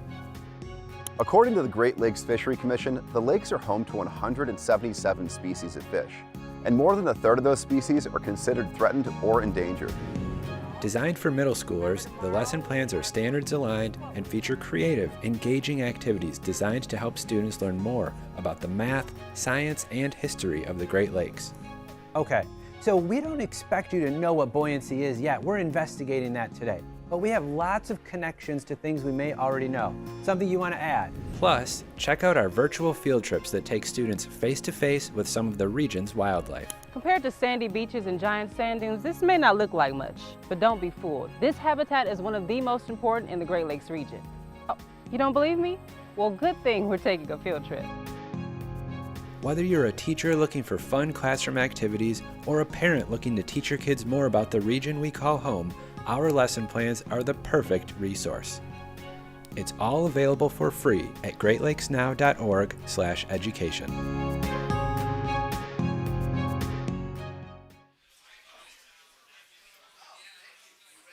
Sessions are underway, conversations happening here at the Mackinac Policy Conference at the Grand Hotel on Mackinac Island. You are watching it all on Detroit Public Television. We're going to go back to the theater now for the session, Economic Development Through Creative Partnerships and Collaboration. Distinguished guests, please take your seats. This session will begin momentarily.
This next session is Economic Development Through Creative Partnerships and Collaboration. Please welcome President and Chief Executive Officer of Henry Ford Health, Bob Riney. Vice Chairman of Pistons Sports and Entertainment and Chair of the Board of Directors of the Detroit Regional Chamber, Arn Tellum. And Interim President at Michigan State University, Teresa K. Woodruff.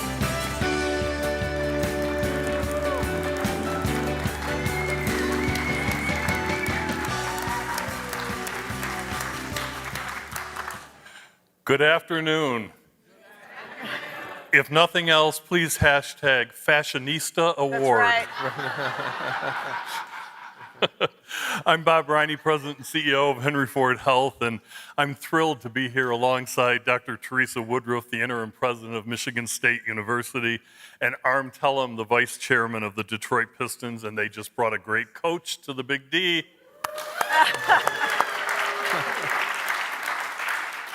I can't comment. I don't know what you're talking about. And he's obviously the immediate past chair of this incredible conference. And so before we start, I want to just briefly thank the Chamber for the opportunity to spend a few minutes with all of you today about something we're just really incredibly excited about. As you saw from the video, it's a transformative time for healthcare and for us as partners. And Henry Ford Health is leaning into this transformative time and determined with our great partnerships to emerge as one of the nation's best and most contemporary health systems as we move forward. In February, we announced a $2.5 billion vision to create a connected community around our shared headquarters in the New Center or the Midtown arena, supporting the reimagination of our healthcare campus in Detroit and really landing on the future of health will live here.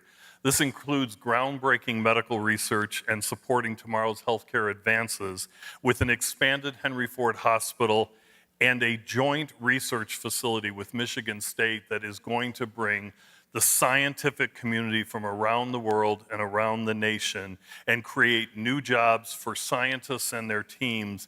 This is also a repopulation of Michigan's strategy, while developing a community hub with residential housing of multi-income design, dining, retail opportunity, and green space that transforms the New Center area as the gateway to downtown Detroit. At Henry Ford, we believe we have an obligation to elevate health of our communities.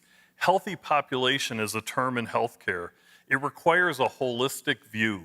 It means that a true health status of a community requires much more than meeting their physical needs. It requires meeting their mental needs, their economic health, their education health, and their security and safety health. And so when you believe that that is the ecostructure that really creates healthy communities, you think about partners, because you can't do it all, you shouldn't do it all, but we have an obligation. So I just want to repeat, health status of a community, physical health, mental health, economic health, education health, and safety and security health. That's the recipe. We've got a great story that really focuses on the power of and in our community. I want to start with you, Arn. We've been official partners since 2017, and our work together really highlights the power of partnerships and what you can dream. And I can't find a professional sports team in the country that has leaned into a community in more a deeper and meaningful way than you. Tell me about your concept of the power in and the partnership moving forward. Well, it really started a little bit more than 8 years ago before I arrived here in my earliest discussions with Pistons owner Tom Goris, when he was trying to recruit me to come here, and we talked about his vision about the impact he wanted to make. And it really set, we were playing our games, as you know, out in Auburn Hills at the Palace. And when I was an agent representing players and visiting the Palace, I'd only seen it at night. I'd never seen it during the day.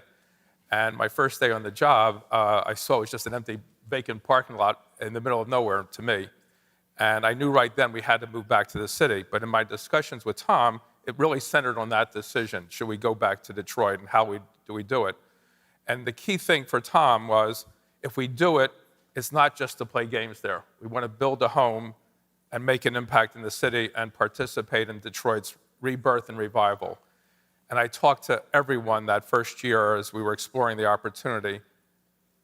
And it came down to my man here. Partnering with Henry Ford Health has been our most important partnership. We couldn't do it without partners, and they are the best partner. And really, let me just say why. For a sports team, first, put aside before we get to the greater impact, having the best health care is essential for our players and organization. And they provide the very best in health care for our players and team. And they've been vital to us to keeping our players healthy. Secondly, when we had a home and we had our negotiation, I insisted in the negotiation that we had a bridge connecting our two buildings. And one was our headquarters and one was their Center for Athletic Medicine. And they provide not just great athletic medicine for the team, but for the entire community. It's not just for the Pistons. And we wanted it open for everyone to be part of this campus. And really, when we talked about the project, it was if this project worked, and it has, we would go on to a bigger vision. Every city needs a first-class hospital and research center, and that's what this partnership is now doing. We'll have a destination for healthcare that will rival anywhere in the United States or in the world at this place, between Henry Ford and Michigan State. And finally, just for us, it really has been, our whole strategy in coming to Detroit was forming partnerships. We knew we couldn't do this alone. So going to the power of and, this is the power of and, this is the power of and everything we've done, this has been the springboard for us to engage with many other organizations in the city through the power of and. And also, I will say, the hiring of a great coach is the power of and. Thank you, Arn. Arn and the Pistons have been an incredible partner to us, and we share the values of our commitment to communities, and that's where all things start. So let's turn to you, Teresa, because we just entered into a 30-year partnership with Michigan State University that we're deeply excited about. And it's going to be about things that people know and perhaps some things that they don't know in the research arena. So help us out. Well, we're so excited about it as well. A 30-year partnership began about 2.5 years ago, and I want to make sure we give a shout out to Norm Beauchamp, our Executive Vice President for Health Sciences, who is finishing up another session. But he and former President Stanley had a vision that really became this now 30-year relationship almost 2.5 years ago. That was solidified by the $2.5 billion investment that our three organizations have put together to enable all of the health attributes that you mentioned, which I think equates to, if you look at what that pencils out to, is a healthy life expectancy for our population across Detroit and across Michigan. And that's something that we're really essentially about at MSU in our healthcare community. And so we couldn't be more excited by this partnership, the opportunity to really take about all of the work that we're doing in Detroit and really focus it with the Henry Ford and the Piston partnership. Right now, we're working together on a new research building that will encapsulate a lot of new extraordinary cutting-edge science. I'm a reproductive scientist by training and created a field of medicine called oncofertility. So the very first medical practice that has been, and research practice that's been bridged between our universities is in OBGYN. And that's a really exciting new way to imagine the healthcare of the women of Detroit. And ergo, the health of our women and our mothers, that will buoy the health of the entire region. And we have already brought 100 of the Henry Ford research faculty onto our faculty. So we have 100 new Spartan research faculty by this collaboration. And that's a really powerful and. And I think they all have hats. They all came down. We've been back and forth quite a bit. And that's a really powerful image. We also have about 100 new students between our osteopathic medicine students, our allopathic students, and now a big burst of activity within our nursing community. Really essential to have training happening within that very vibrant Henry Ford environment, collaborating with the kind of work that we do at MSU. So I think these are really exciting times that bridges the built environment in this new research building, the collaboration, the and that comes together when you bring people in together of this kind of a series of organizations, and the expectation that we have for improving the health of the region, not just by 2050, but really each year as we move this collaboration forward. Teresa, really quick, if you could just tell people how important it is to have a complex, very diverse patient center for medical training. Yeah, so that for our trainees, to be able to do complex medicine is really essential so that they're seeing all aspects of care, from indigent care to a variety of different care service lines, but making sure that they're seeing complex issues as well as those that you might see at general hospitals. But Henry Ford has some of the most cutting-edge technologies, and in addition to what they have, bridging the Michigan State Facility for Rare Isotope Beams, where we have, we create basically on our East Lansing campus, not just rare isotopes, but isotopes that have never existed on planet Earth and only in the middle of bursting stars, as those isotopes that are now coming into the research pipeline to enable next generation health. And I think if you look back at Michigan State's history and when the decision was made to work in the area of accelerator and particle physics and then to go after the FRIB facility nationally, there is no other user facility on a campus like ours, on a state university anywhere in America. Otherwise, you have Brookhaven or Lawrence Livermore or Argonne National Labs.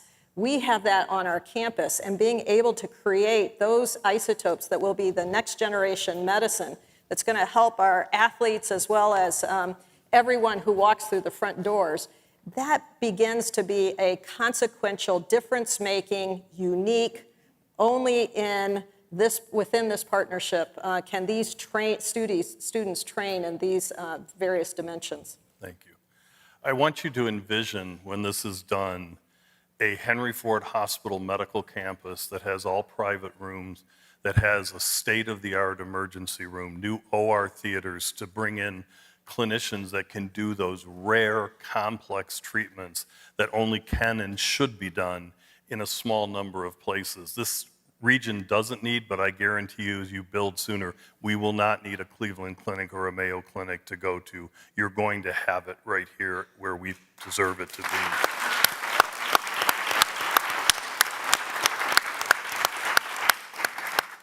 I also want you to envision this campus taking on both sides of the Lodge Freeway with parkways, with bike paths, riding paths that connect to the other emerging infrastructure, housing that the Detroit Pistons and Platinum Equity will lead that includes new housing, but also retrofitting buildings like our current corporate office, One Ford Place, into a series of really cool lofts and experience. Envision a hotel that will appeal to the growing patients that are coming from out of state and out of area for care, and then the multiplier effect that will happen as a result of all of that activity.